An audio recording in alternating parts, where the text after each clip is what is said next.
Becoming pregnant with your first child should be one of life's most joyful moments. The anticipation, the nursery preparations, the dreams of holding your baby for the first time. Melissa Lamesch was living that dream.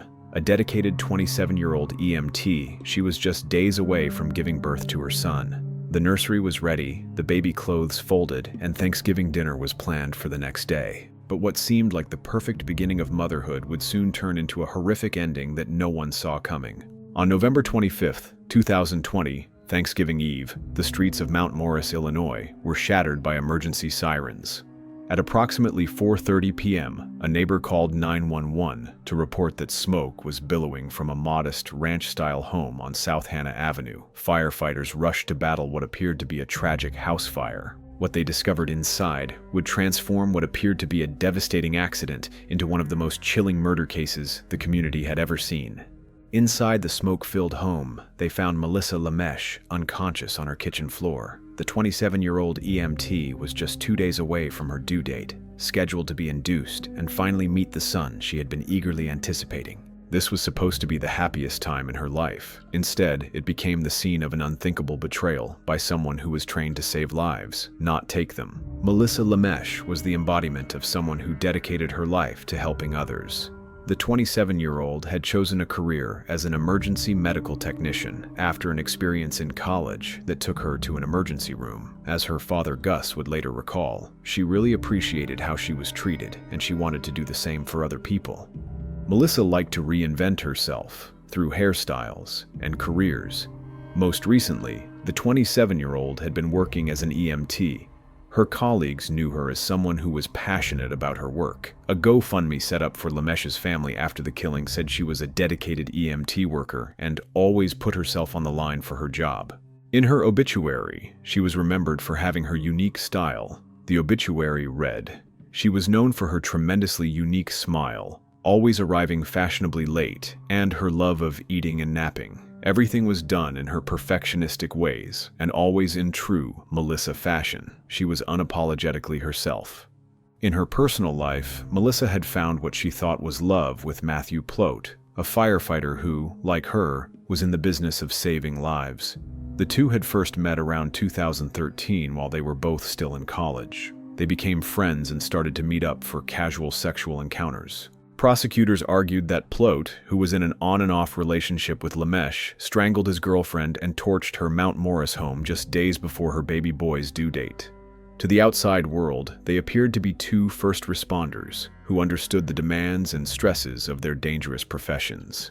When Melissa became pregnant, she was overjoyed. This would be her first child, and she threw herself into preparing for motherhood with the same dedication she brought to her work. She had recently moved to her father's modest ranch-style house after she discovered she was pregnant with her son. As her father Gus explained, "We refinished all the bedroom walls, we set up everything for her to move back, and had everything really nice in there, and we were excited for the baby to come."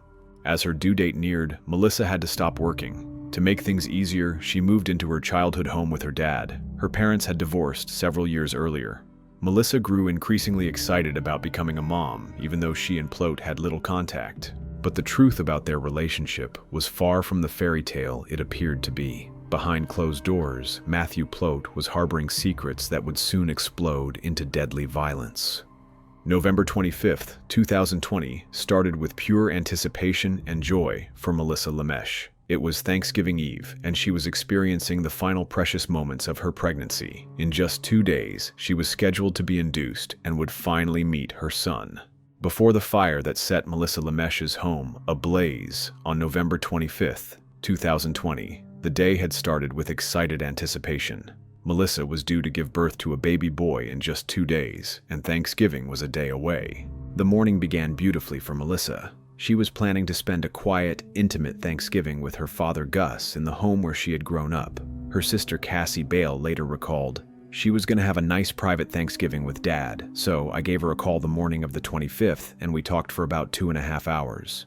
Cassie Bale and her sister Melissa had lots to chat about. As Cassie remembered, "We talked a lot about the future. We talked about what was going to come with the baby. The conversation was filled with excitement about the baby's imminent arrival, discussions about motherhood, and dreams of what life would be like once her son was born. Melissa celebrated the upcoming birth with family and friends at a baby shower. She had let everyone know she was having a boy. It was a happy time, until nearly 2 months later, on that fateful Thanksgiving Eve. But this perfect morning would take a sinister turn that would change everything forever. According to Cassie, the conversation ended because Melissa looked outside the window and said, "You gotta be kidding me." She continued, "He's freaking here again. I told him he's gotta stop doing this." At the door was 33-year-old Matthew Plat, the expectant father of Melissa's baby. This unexpected visit was the second time in just a few days that Matthew had shown up uninvited at Melissa's home. For Melissa, his repeated appearances were becoming increasingly unwelcome. She had told him to stop coming by, but he continued to ignore her wishes. The clock was ticking toward 4:30 p.m., and somewhere in those final hours, Matthew Plat would make a choice that would destroy 2 innocent lives and shatter a family forever. At 4:30 p.m. on Thanksgiving Eve, emergency calls flooded into the Mount Morris Fire Protection District. It was around 4:30 p.m. when a woman called 911 to report that the Lamesch home was on fire. A house fire was raging on South Hannah Avenue, and neighbors reported seeing smoke billowing from the home where Melissa lived with her father. Firefighters arrived within minutes, their training kicking in as they prepared to battle the blaze and search for any potential victims inside. The smoke was thick and dark, pouring from the windows as flames consumed the interior of the home. The fire department quickly arrived, and what they found when they entered the smoke-filled home was every first responder's nightmare. They found the body of Melissa lying unconscious on the kitchen floor as her home went up in flames, according to the Mount Morris Fire Protection District. The heavily pregnant woman was unresponsive, her body still and lifeless amid the chaos of the fire surrounding her. Emergency medical personnel immediately began working on Melissa, but it was too late. She was pronounced dead at the scene. Ogle County State's Attorney Mike Rock said that the 27-year-old mom-to-be was out on maternity leave at the time and due to give birth to a baby boy in just a few days when she succumbed to what authorities initially assumed to be asphyxiation from the fire. The realization that they had lost not just one life, but 2, Melissa and her unborn son, sent shockwaves through the emergency response teams. For firefighters and EMTs who dedicated their lives to saving others, losing a colleague and her child was particularly heartbreaking. The initial assumption seemed logical and tragic. A pregnant woman, possibly suffering from a medical emergency or overcome by smoke, had been unable to escape the fire that consumed her home. But this was no accident. This was cold-blooded murder, carefully orchestrated and covered up by someone who understood exactly how to stage a crime scene to fool investigators. The Mount Morris Fire Protection District and the Ogle County Sheriff's Office immediately launched what they initially believed was an investigation into an accidental death.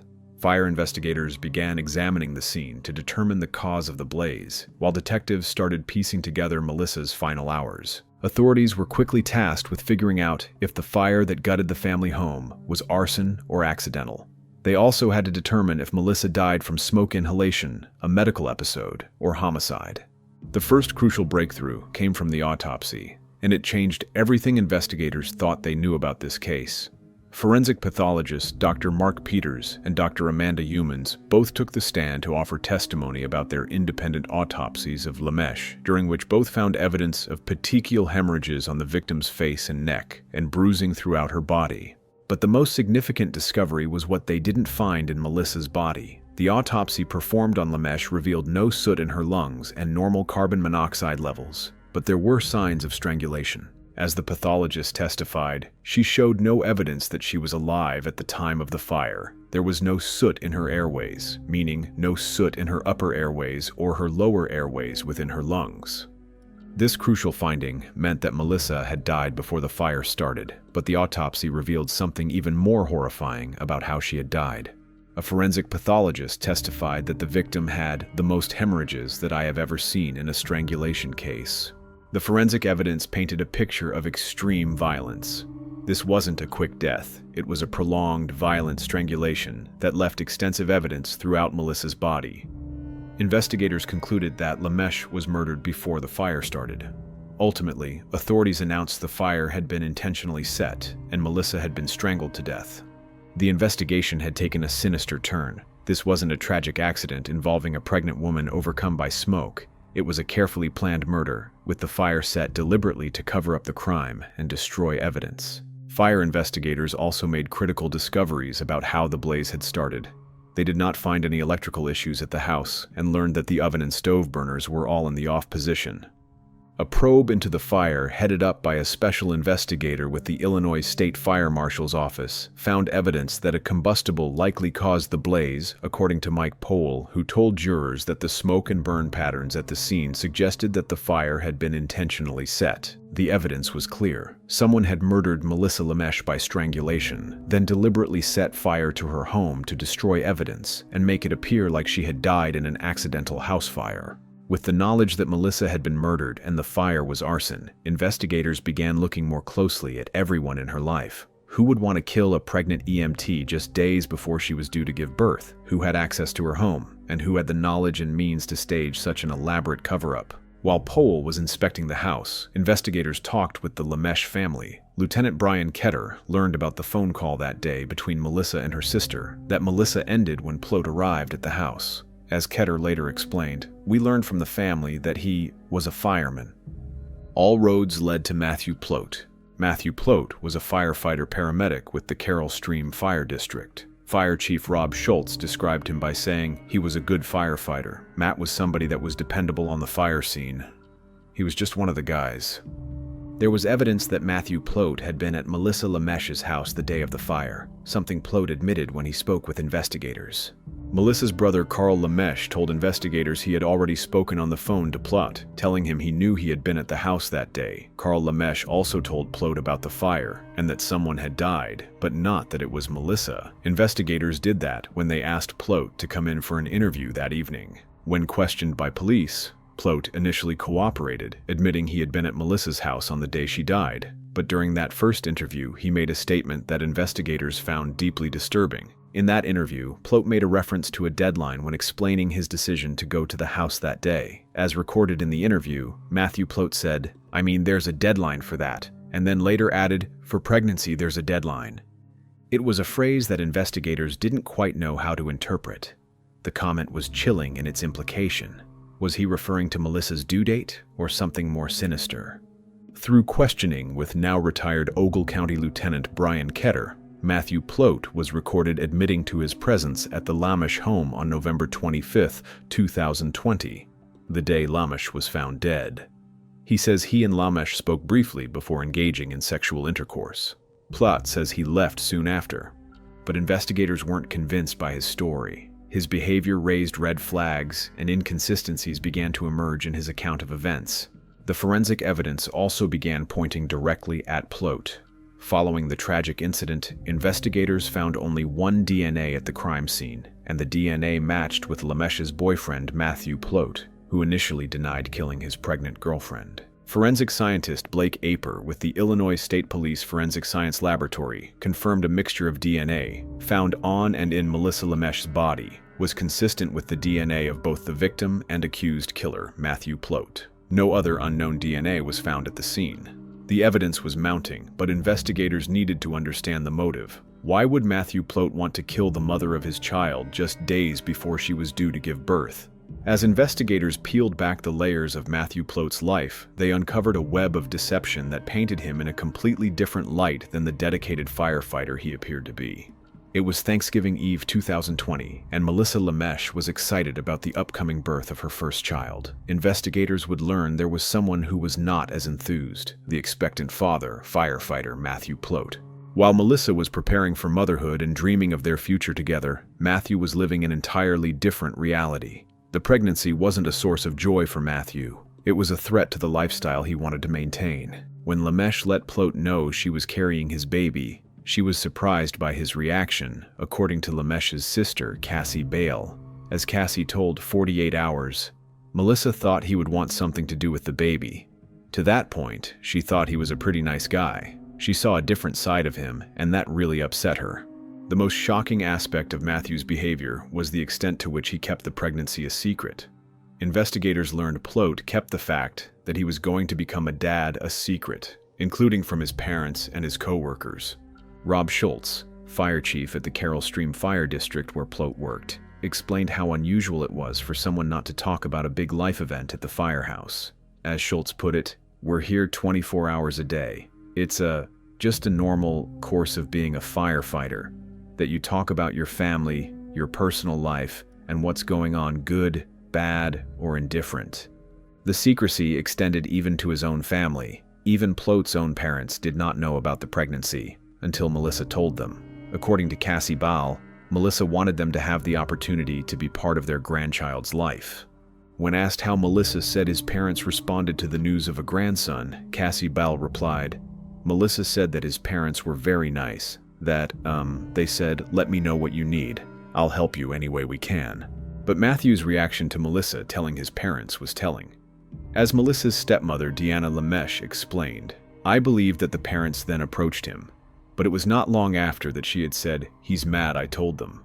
Prosecutors told the jury that the evidence was clear. Melissa Lamesch was strangled to death by the only person who had a motive to kill her, Matthew Plot, who was juggling multiple women and didn't want to change his lifestyle. Although Plot seemed disinterested in becoming a father, Lamesch had sporadically kept in touch with him, even sending him sonograms.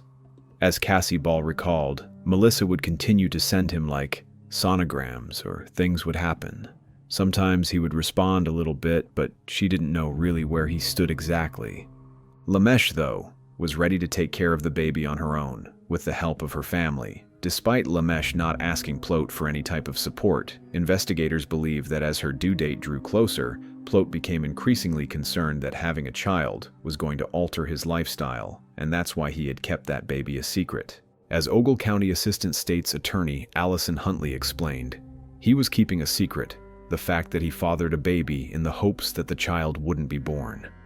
While Plot has not offered a motive, prosecutors alleged that he did not want anything to do with the unborn baby and had asked Lamesch about getting an abortion. For Melissa, the pregnancy represented love, hope, and the beginning of a beautiful new chapter. For Matthew, it represented everything he was trying to avoid: responsibility, commitment, and the end of his ability to maintain his deceptive relationships with other women. For over a year, Matthew Plot walked free, while investigators methodically built their case against him. He continued working as a firefighter, all while knowing the terrible secret of what he had done to Melissa and their unborn son. Retired Ogle County Lieutenant Brian Ketter and Detective Chad Gallick took Plot in for additional questioning on August 28, 2021. This line of questioning lasted 7 hours, where Ketter and Gallick repeatedly asked the defendant why he killed Lamesch and whether or not it was accidental. But justice was slowly closing in. The DNA evidence was conclusive, the forensic findings were clear, and the circumstantial evidence was overwhelming. Nearly 17 months after Melissa's murder, Matthew Plot was finally arrested. The former paramedic and volunteer firefighter was convicted on 4 counts of first-degree murder, 3 counts of intentional homicide of an unborn child, and 1 count each of residential arson, aggravated domestic battery, and concealment of a homicidal death. During a recorded interview with investigators, Plot admitted to being at Lamesch's home the day she was found dead and said he had no intention of hurting Melissa. But intention and action are 2 different things. Whatever Matthew's intentions may have been when he went to Melissa's house that day, the result was the brutal murder of a pregnant woman and her unborn child. The sentencing in June 2024 brought little solace to Lamesch's family. Her mother, Deanna Lamesch, shared her grief in court, noting the poignant timing of their loss, the day before Thanksgiving and just 2 days before the baby was due. Plot was not only sentenced to life in prison, but an additional 60 years for the homicide of the unborn child and 15 years for arson. For Chief Schultz, the thought of a firefighter inflicting harm was unthinkable. As he told 48 Hours, "It doesn't chime with what a firefighter is. We put fires out. We don't start fires. We help people. We don't hurt people." What makes the Melissa Lamesch case so particularly heartbreaking is the profound betrayal at its core. This wasn't a random act of violence or a crime of passion between strangers. This was a deliberate, calculated murder, committed by someone who was supposed to love and protect both Melissa and their child. Melissa trusted Matthew completely. She shared her home with him, she carried his child, and she built her dreams around a future they would share together. She never suspected that the man she loved was capable of such evil, or that her pregnancy was seen as a burden rather than a blessing. The betrayal extended beyond just their personal relationship. As first responders, both Melissa and Matthew had sworn to protect and serve their community. They were supposed to be the people others could count on in their darkest moments. Instead, Matthew used his training and knowledge to commit and cover up murder. Matthew Plot's secret wasn't just that he was living a double life with multiple women. It was that he was capable of murdering the mother of his child rather than accepting the responsibilities of fatherhood. His secret was that behind the uniform and the public service, behind the facade of the dedicated first responder, was a man so selfish and so callous that he could strangle a pregnant woman and burn down her home to hide his crime. His conviction served as the moment of justice for the Lamesch family, as they have been waiting for answers since 2022. While no verdict could bring Melissa and her son back, the guilty verdict at least ensured that Matthew would face the consequences of his actions. Melissa Lamesch will be remembered not as a victim, but as a dedicated EMT who spent her life helping others. She will be remembered as a woman who was excited about becoming a mother, who had prepared lovingly for her son's arrival, and who deserved so much better than the fate that befell her. The firefighter's secret has been revealed, justice has been served, but the pain remains. And in a small town in Illinois, the memory of Melissa Lamesch, dedicated EMT, expectant mother, and victim of unthinkable betrayal, will never be forgotten.